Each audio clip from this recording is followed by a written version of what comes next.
Hey everyone, welcome back to my channel, Rising Outsiders, where I review, share, and talk about all my favorite manga that's currently ongoing or it's already been finished. Today I will cover and share my review and analysis of Kengan Omega chapters 149 to 150. Please remember, if you enjoy this content, to like, share, comment, and subscribe. So let's go. So if we all take a quick break to remember, in the last chapter we saw basically the resurrection of Edward Wu. No, seriously, hear me out. We saw the fight within the Wu Western faction. In order to know who would lead, we saw Gilbert's side. Gilbert Wu was called the son of Edward, but only after they took out Howard's moderate faction it was revealed that Gilbert was the clone of Edward.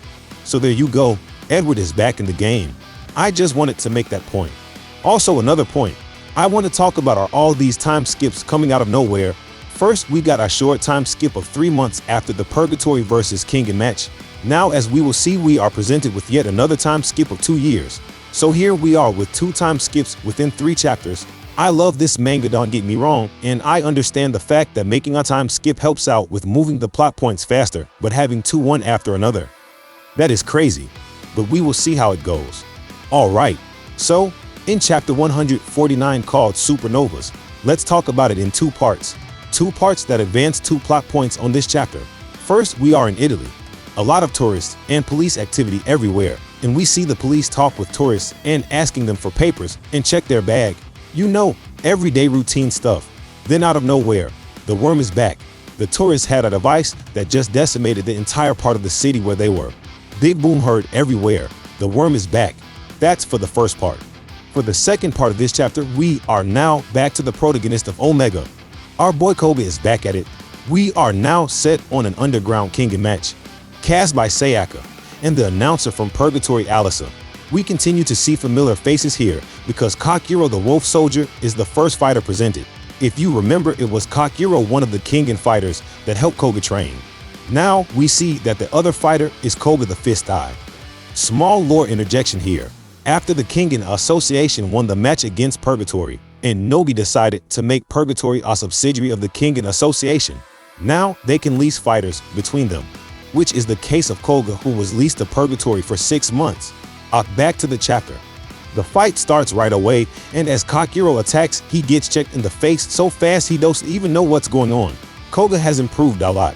Then we see Koga's evasion and dodging skills. Kakuro can't touch him.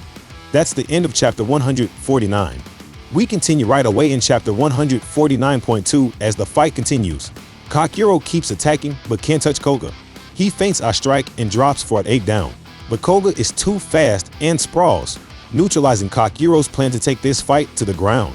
Not only did Koga sprawl fast, but he took Kakuro's back also and did a 180 to position himself behind Kakuro's neck to sink a deep rear naked choke hold.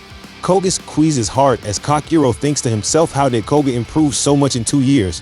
He goes to sleep and bam! It's over. Koga wins. In just under a minute, Koga took out Kakuro, who has our record of 11-3. Now we got our man Yamashita explaining us who are these Supernovas. As the chapter was called, they are the 5-5 up incoming best fighters from both Kengan and Purgatory. They show us a brief introduction on the 5 Supernovas, young up incomers with great records and great skill. Obviously, they were all there to watch Koga. Then we see Koga back in the locker room talking with Ruki on the phone. He tells him how he was able to beat Kakuro in their rematch, asking if Ruki was ready to make a comeback after his fight in the Purgatory match. Gao says he's not ready yet, but Koga asks him to go to dinner and talk about it. Gao peaces out and goes into the sewers, Ninja Turtle style, where Kiryu sets Anna and Akaya the Justice Boy fully decked out in armor are waiting for him. They roll out, all 3 of them together. Kiryu says they are gonna save the world. They will attack the worm. And surprise, surprise, Lu Yan is still alive here with the worm, hiding in the sewers. Seems like Terashi didn't get him, but Lu Yan seems to have the Gaihan activated on half his body. And now for chapter 150, our boys Gao, Akaya, and Kiryu, the worm hunting squad, assault the worm's sewer hideout. Unrelenting, no mercy given, no quarter, straight up seek and destroy. Akaya smashed a guy with a baton. Gao smokes some random worm trash. Then a couple of worms take out guns, but they get their necks rolled by Kiryu. They are all scum trash. Gao sends a wannabe worm Rambo Trash to meet his doom with a sick reversal to an knife strike Akaya saves Gao as Lu Yan was coming after him from the top with a knife, straight up tackles him mid-air. Now it's one-on-one, Akaya against Lu Yan. They are squaring up. They are both fighting with knives that they break with the intensity of combat. So it's bare hands now. Lu Yan activated Chun, and they go toe-to-toe. Akaya manages to overpower him. This is not the top-tier Lu Yan we saw in Purgatory.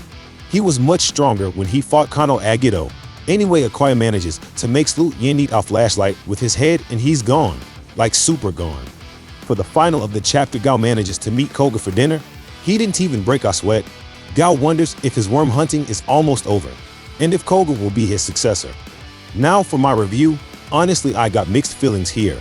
I think the time skips were unnecessary, and the worm was shown first with the big boom attack in Italy to be back and extremely dangerous.